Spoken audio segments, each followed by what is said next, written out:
This is my name in the credits. So if you saw the movie, you would see my name in the credits. Oh, I can't all the believe I way missed there. it. Wait. Oh, there you are. With the heart. My girlfriend took that picture, so she put the heart there. Yeah, so that's my name in the credits. It was really cool. Nice one. Yeah.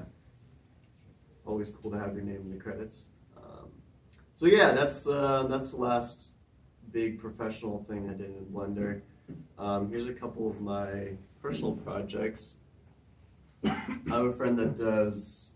Does anyone have any questions about that project? By the way, any questions? You said somebody else was going to do the mat work? Yeah. Someone else was going to do the mats for that, and then it just never happened. When they cut it from the movie, then they stopped work on the roto for it. Yeah, they were gonna do like the roto, To the roto fit mats it and all in stuff. that, yeah. Okay. They did like 50 frames of mats, and then like I never got any more frames, and I was like, all right, I guess we're not doing this shot. It was a bummer. I'm assuming this was a paid thing, right? Oh yeah, of course. So I'm curious because I have quite a big community, and they're always asking like how to do paid works. Like, how did you come about finding this, and what do you recommend to others doing Blender to find paid work like this? I came about this by emailing someone that was doing this type of work, and they were like, "Yeah, can you do this visual effects work?" And I was like, "Sure, I can do that." And then Just reaching out and emailing. Yeah, literally emailing. That's how I get most of my work, by email. So I'm a freelance designer, so I get most of my work I just get by email, honestly.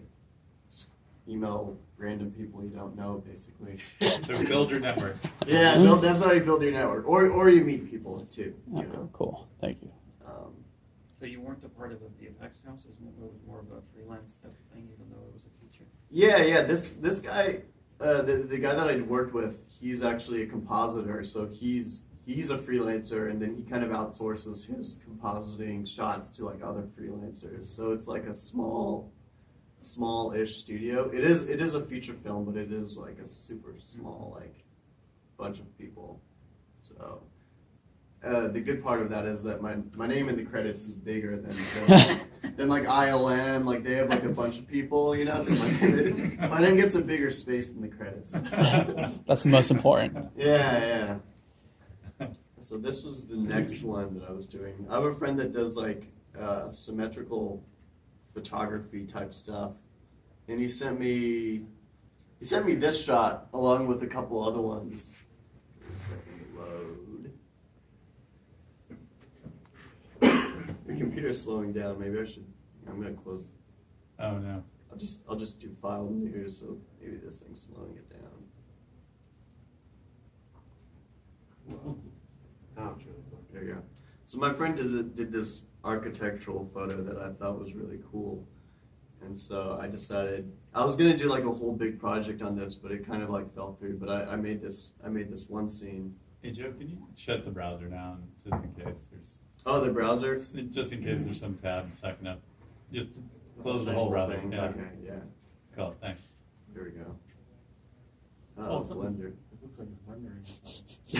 Oh, it does look like it's I think Blender was doing some compositing or something in the back because I packed my files, so I didn't know this is like a 16 gigabyte file or something that I just opened.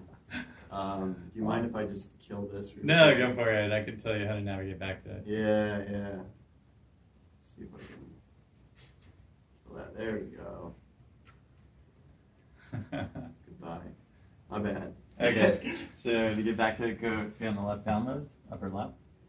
Oh, downloads? Yeah, then go to Blender, Oh, Blender. and then Blender 2.7b. Okay, cool. There we go. Blender 2.79b. I'm still using 2.79b. Still waiting for the 2.8 stable release. Then I'll be drag kicking and screaming into 2.8. I always have this urge to just delete everything instantly. Just delete them instantly. And poor default queue, if it really gets caught it. Yeah. All right. Where was I? Go desktop in the upper left. Okay, here we go. Yeah. All right. Here's a cool little project I did. I haven't finished this yet. I haven't added any sound, but this shot's shop's pretty much finished.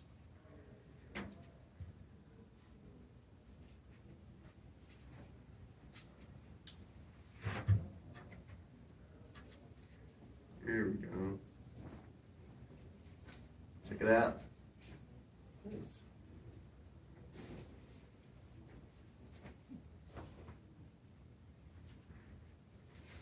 Let me play that again. My friend did like he did like a time lapse of some clouds, so I took his time lapse and I was just kind of like messing around with like fancy designs and stuff. So yeah, I thought that was pretty cool. This is my fancy Blender model. I painstakingly I actually like mirrored all of the UVs on all four sides very, very painstakingly. It took a very long time. Yeah, the result I thought looked really cool. And finally, this is another project I've been working on for a while now. This is the last project I've been working on. So I did this camera move in Blender for the scene that I'm doing. This is just like a play blast, so this is kind of like a preview. I did this fancy camera move for like a landscape type scene that I'm gonna be working on. It was really cool because I was able to constrain the camera. I figured out how to constrain the camera to a curve and like use like different types of like noise to make it like shake and stuff. So, and this is the landscape. This is the landscape that what it looks like. Let's see. Here we go. Look at that. That's a Look at render? that. Yeah, that's a render. Very That's nice. what it's gonna look like when it's finished. So Very dramatic, right? yeah. Wait until June. And I did everything in 3D, like that background. Those clouds are Houdini clouds, and this landscape is World Machine actually, but it was like sculpted in Blender and then imported into World Machine, and doing a bunch of fancy stuff with that. Very cool. Just wait a couple months, that'll be out. Textured in Yeah. Substance or I textured Blender. in. What did I texture in? Oh, I'm just doing the texturing in Maya, or I'll do like simple hand painted masks. And I'm making this guy. I did all his clothes. I modeled him in Blender. I sculpted. Oops. Oh, hold on. I sculpted the. How do you say that? Here we go. Sculpted these like wrinkles in ZBrush. I modeled the clothes in Blender and I sculpted these wrinkles in ZBrush. So this is gonna be really cool when it comes out. Just wait. Curious, why don't you sculpt in Blender? Is it I don't sculpt in Blender because I'm used to ZBrush, I guess. I don't know. Yeah, this was my reference photo that I was using, just a photo of the Grand Canyon. That's not a render. Let's see. This was my Blender scene with crazy camera moves here. Maybe I can open. Hopefully this one won't break. That's 2.8. Oh yeah. Here we go. Let's see.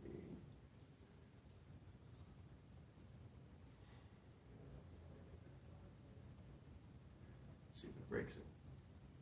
Huh? seems like it's doing a good job breaking it.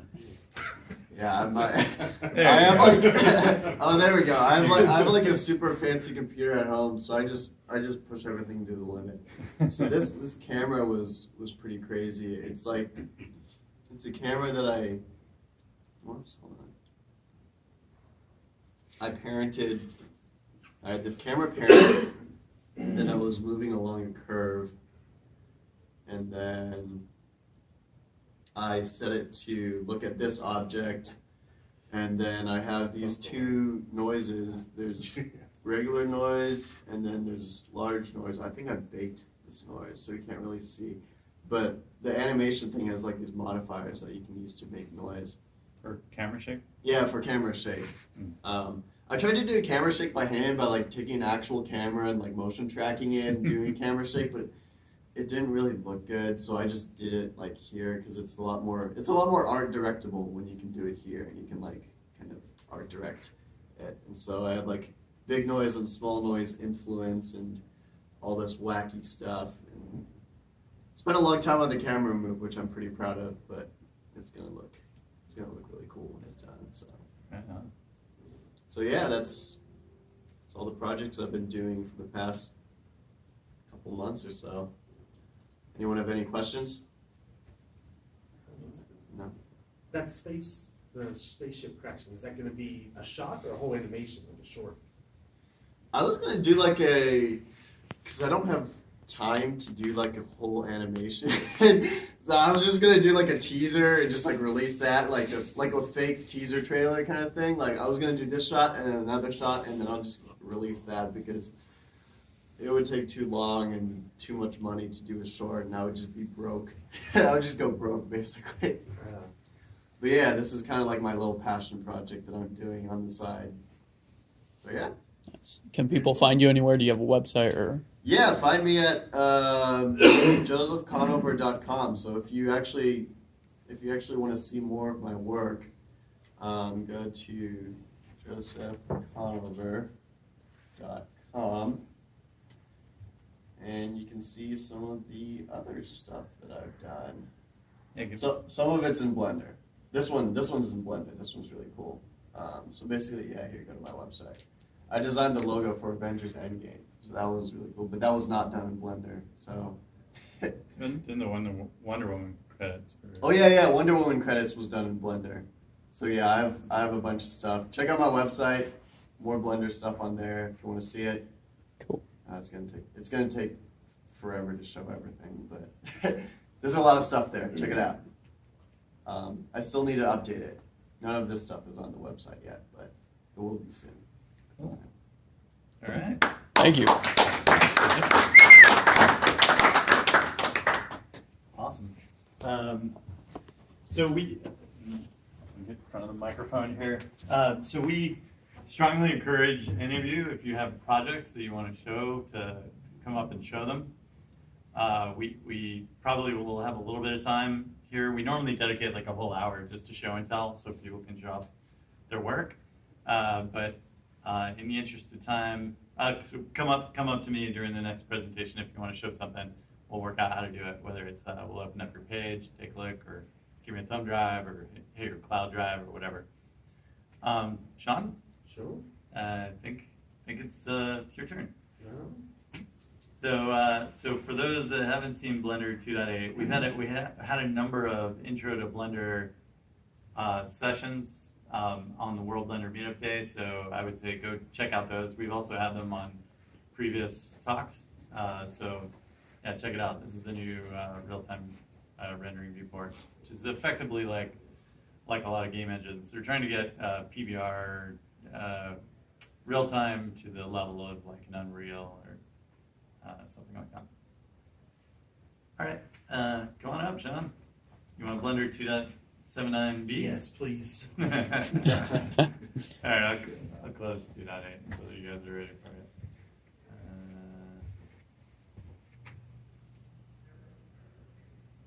Oh, did I close it again?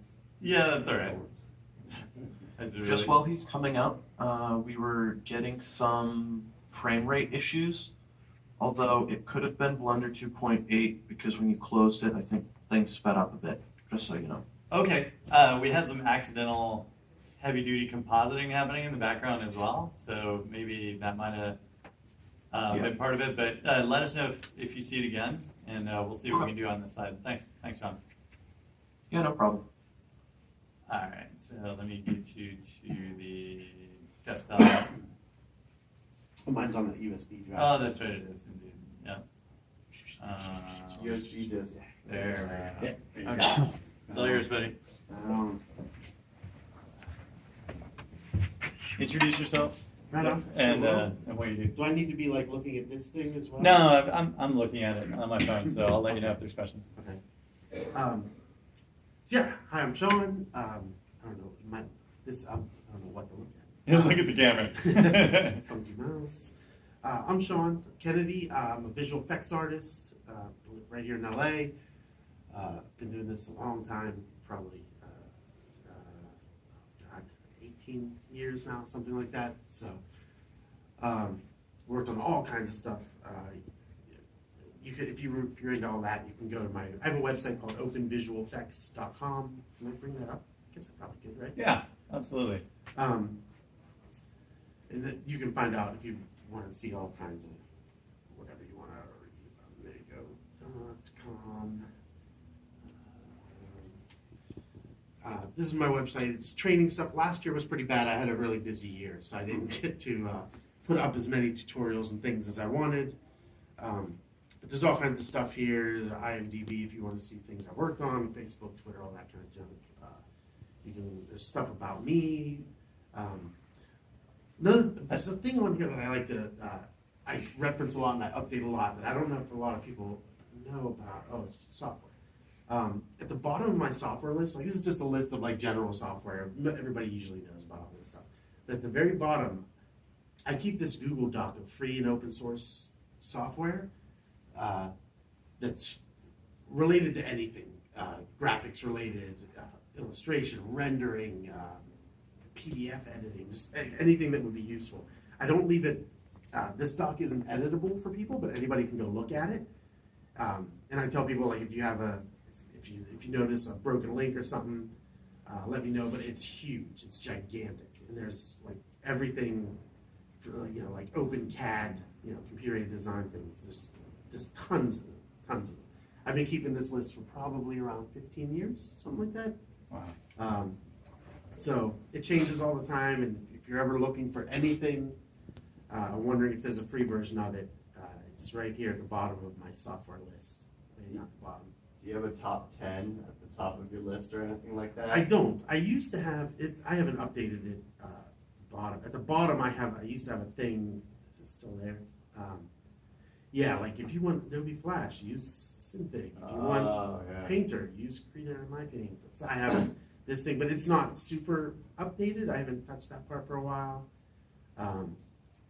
Yeah, just all kinds of. There used to be all these. I think some of these are dead. Like these full I was thinking creations. you needed a web crawler for this doc, eh? Just to find all Yeah. that 404. Yeah, it's gigantic. Yeah. And sometimes these little headings over here don't always work out as I wish they would. But yeah, things like madcap creation, just everything you can imagine relating to graphics. So if you ever want to go browse through it, it's there. It's huge. But everything else, on my website is tutorials, mostly tutorials and stuff like that. All kinds of little things. I've gone to Blender conference 3 times now. I think I'm going to go again this year. Yes. And there's, you can see my old talks on here, interview, all kinds of things. So anyway, that's all there. So today I wanted to bring something like, I don't have any projects to show, but I have just a little tutorial, something I use a lot at work. I work at a company called Cosa Effects right now, Cosa Visual Effects. We do a lot of, we do some film, but mostly TV stuff. So I work on a lot of superhero TV shows like Gotham and Agents of S.H.I.E.L.D. and The Runaways. There's like just tons of them. Almost every Marvel show that's out there. And then a few DC things. There's a technique I use all the time where if I have, let me see if I can, this is Blender, right? Yeah. Cancel this. If I go to this, I'm in the motion tracker. I'm going to grab my footage and just show you what this footage is that I want to use. This happens all the time in these shows where, is it going to prefetch? There it goes. Yeah. Where somebody will be holding something and there's no tracking markers, nobody bothers to put anything on it, right? They don't even know what they're doing on set. They may just grab that glass and use that or something. But there's times, I first did this maybe like 3 or 4 years ago where a character, his power was he would pick things up, anything, and he would charge them with electricity, and then they'd basically become a bomb, and he'd throw them and they'd explode. So everything he was picking up, they would tell us, you've got to like wrap electricity, like have this electricity like building up around it and then smoke, and then he throws it. And they didn't plan for that kind of stuff. So they didn't put tracking markers and all kinds of good things on it. And sometimes it'd be like a glass, like a clear, which is essentially impossible with reflections and all kinds of stuff. So I just started coming up with these techniques for just hand match moving, and they're useful. And I try to explain to people sometimes at work. Well, they'll say, "How?" And nobody seems to get it. Nobody they'll say, "We're never going to get it just right." And I'm like, it doesn't have to be just right. It's electricity flowing around. It's not like I'm, putting a label on this little canteen thing that he's throwing. If you were going to put a label on it, it'd take a bit more detailed tracking work. But if you were going to just do something like, can I get into there? Where's the little drive? I can show you what it is. This is the final right here. If we were going to do something like this, it doesn't have to be 100% perfect. It doesn't replay. There's a The loop down here. So I do this kind of stuff all the time at work. Or they'll say things like, "We need particles to just be pouring out of this thing as he's moving it," or they'll smoke coming off of it. There's always a million things that they need things to do. So I've come up with this little technique and I thought I'd show you two different ways that I usually do it. Just something practical, and I'm hoping at some point to do a longer, more in-depth tutorial for my website. Probably like 4 or 5 parts or something. But I'll give you like the quick version of it today.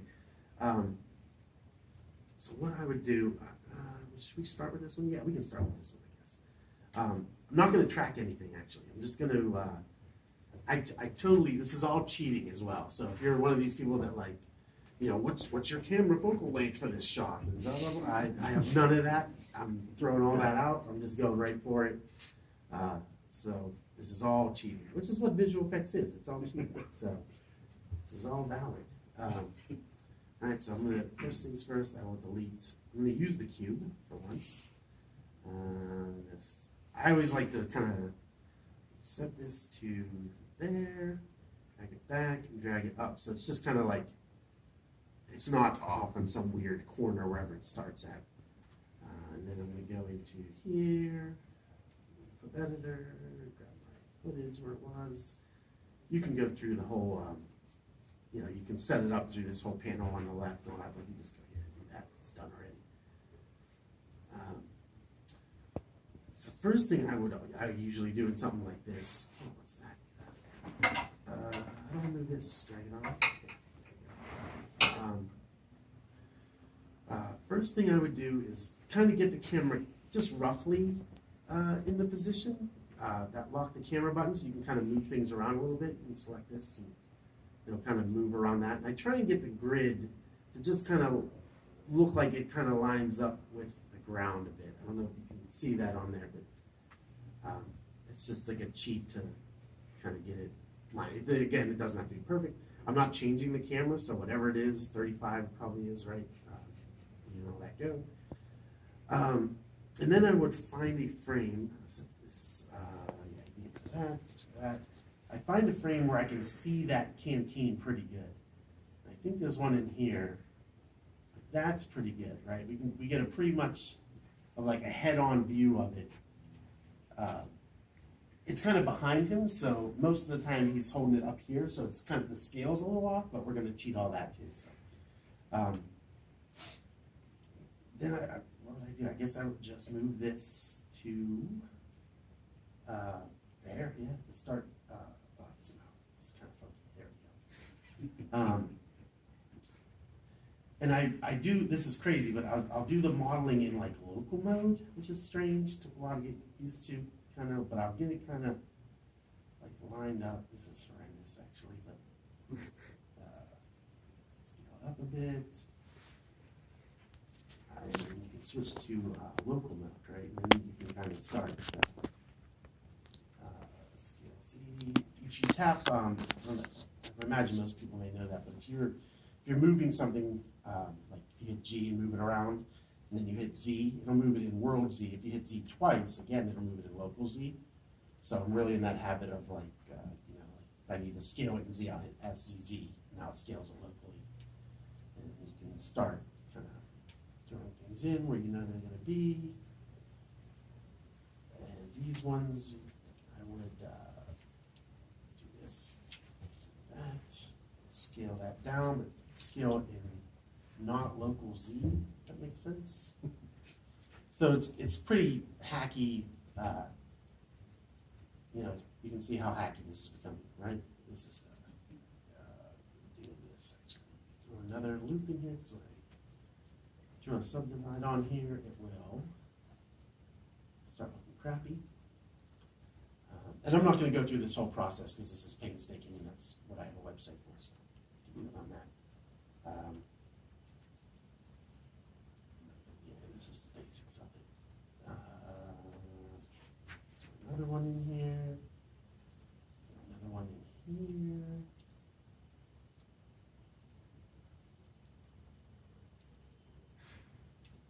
Right, and already you can see it's kind of that shape, right? So I know it's kind of lined up on this frame. So while I'm there, I'm gonna hit I to put in a keyframe and do location, rotation, scale, because I'm gonna cheat all of it. I'm gonna now go through every frame basically and line it up, scale it if I have to, rotate it, try and get it to where I think it looks right. Put another keyframe. Go, and if I've got a you know, the scale of that real thing isn't changing, right? It's just a plastic thing. But I'm totally cheating if I have to in here. You know, I'll scale it. So I usually keep open while I do this part, I keep open a graph editor just so I can see, you know, if I'm missing, like if there's a big gap with no keyframes, you can see down here too. But and then I'll start just kind of moving it around. And it gets kind of tricky. It's like you got to really pay attention to like how he's moving it and all that. And then you know you can switch. You can leave one on global, one of your viewports on global, and once I can kind of like instantly move it down and then start kind of getting it back in there. Rotate some Z. Sometimes you've got to switch to shaded to kind of see it better. Maybe. I think I didn't squish this right. This isn't. Yeah, it's still round. I need to do. I need to go back here and squish it in. If I do like scale Y. You do this for every single frame, right? Not the whole. Not Yes. for the model, but yeah, basically you do the repositioning. Yeah. Yeah. Let me do this actually. There we go. Plus. And then the rest I can invert that, and now I can scale that along Y. Scale by Y. So now it won't scale that the cap part. So now that's more the shape of what it is, right? Smooth it a little bit. And again, we're not going to go through the whole thing in this, so don't worry. Yeah, just move it down here, right? Rotate it this way a bit, and I know it's kind of rotated along Z this way. I can't even tell which way it's rotating.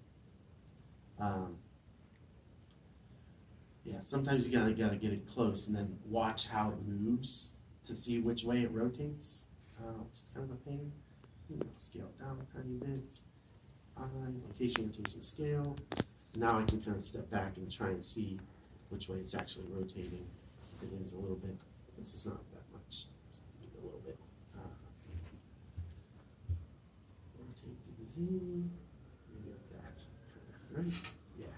Set another keyframe. If you don't want to do all this keyframe setting, you can go down here and set up your keyframes to you know, location, rotation, scale, all that kind of stuff. Turn that on, and now every time you do something, it will set that keyframe.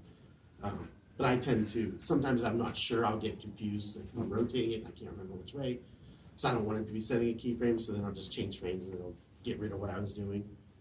But I have the finished one that I can show you right here. Default rates, there's that. Here's the. Is that not there? There's D. Continue that. There you go. Should be it, right? Is it all there? Yeah. So there you go. Now you can see that that's all the keyframes. So It looks like a lot, but if you just go through it, I mean, it's out of the frame. About halfway through, he's done throwing it, and it's already out of frame. So it doesn't really take all that long. And there's times when you may want to switch this to the front and kind of dial in the opacity. If you need to really see is the rotation right or something, you can mess around with how it's all being layered in there. But it's pretty easy. It's not. It's I like not, right there. It's not completely aligned, but you don't even see that when it plays, exactly. right? That's what I was saying. If we were going to put a label on that bottle, it would be a whole other thing. You'd have to really pay attention. It'd probably take a day of hand tracking to get it just nailed down. But this you can do in an hour and kind of get it roughed in enough for particle effects or smoke effects or the electricity stuff I was doing. That electricity stuff just looks like this. I made a sequence. I think I did this in After Effects, but you can do it anywhere. You can do it in Blender. It was fractal noise that I then crushed down and scaled to make lines, and then I added a fractal distort on it. So it's super easy. You can do this with a couple textures and stuff in Blender's Compositor if you wanted, or even in the 3D viewport, just put an animated noise texture on a card and render that out 100 frames of it or something. How did you account for the fingers over decanting? You would have to roto those. I didn't do that in my final one. You would have to rotoscope, where his. Because I was like, did you cut them out and stuff and do an overlay of the? You would have to. You'd have to, right here, see his hand, his other hand is in front of it. In compositing, you'd have to go and rotoscope his hand and, either hold out the electricity so it wasn't showing there, or put his hand back over top of it. And then you'd also have to have the glow would have to come over that foreground hand as well, because that's like a camera thing. So you'd get into some layering things, compositing things, but pretty basic compositing things, easy stuff to find. So, but I didn't do it in this case just because I wasn't. I didn't want to concentrate on the rotoscoping and all that. But yeah, that's what you would do, and you'd have to do his thumbs and finger and all that kind of stuff down there. You'd have to do. So yeah, then you render that out, right? All I did was I put that texture on as a, I think it was just an emission, right? Oh yeah, I layered it twice, right? So this is that frame sequence of that fractal noise thing I just showed you, and then it's just an emission that I turned up to 10, so it's just black and white. If I shade, oh come on. You forgot to pack the dot blend, man. They're all in there. They're all in there somewhere. How many shots per day do you get like this? Do you have to do 10 of these shots per day Yeah, or something? sometimes. Not 10. I don't think I've done 10. Usually these characters pick it up and throw it so that we get 3 shots maybe. But yeah, you'd have to do them all in a day, or at least have a version of them in a day, and then they'll nitpick it for a month. Jeez. Yeah.